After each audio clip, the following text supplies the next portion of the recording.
Praise the lord. యెషయా గ్రంథము 55వ అధ్యాయము 9వ వచనము.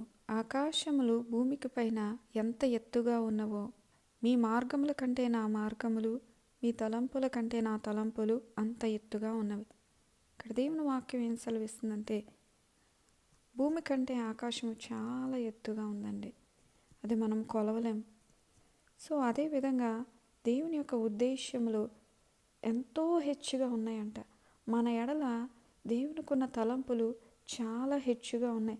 మన ప్రణాళికలు, మన ఉద్దేశాలు చాలా తగ్గుగా ఉన్నాయి, కానీ ఆయన ఉద్దేశములు ఉన్నతంగా ఉన్నాయి. దేవుడు చెప్తున్న రాబో కాలం ముందు నీకు మేలు జరుగును, ఇదిగో నీకు నిరీక్షణ కలుగునట్లుగా సమాధానకరమైన ఉద్దేశములు నేను కలిగి ఉన్నాను, హానికరమైన ఉద్దేశములు కావు.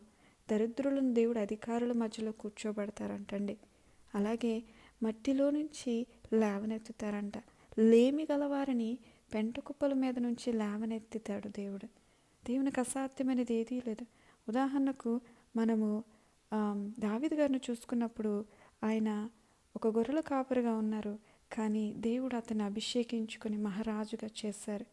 అలాగే ఒక అనాథ అయిన ఎస్తేరుని దేవుడు మహారాణిగా చేసుకున్నారండి.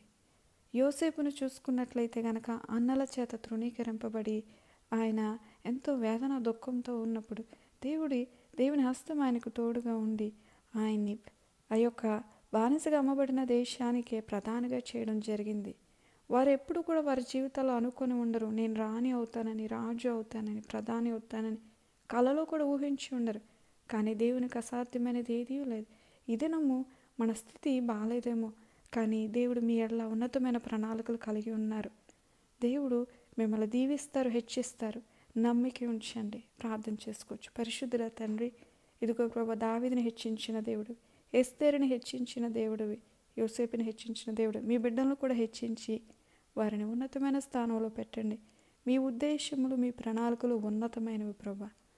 సహాయం చేయండి. మీ చిత్తము, మా ఉద్దేశము, మీ చిత్తము మా జీవితంలో నెరవేర్చమని యేసయ్య పరిశుద్ధ నామములో ప్రార్థన అడుగుచున్నాం పరమ తండ్రి. ఆమేన్.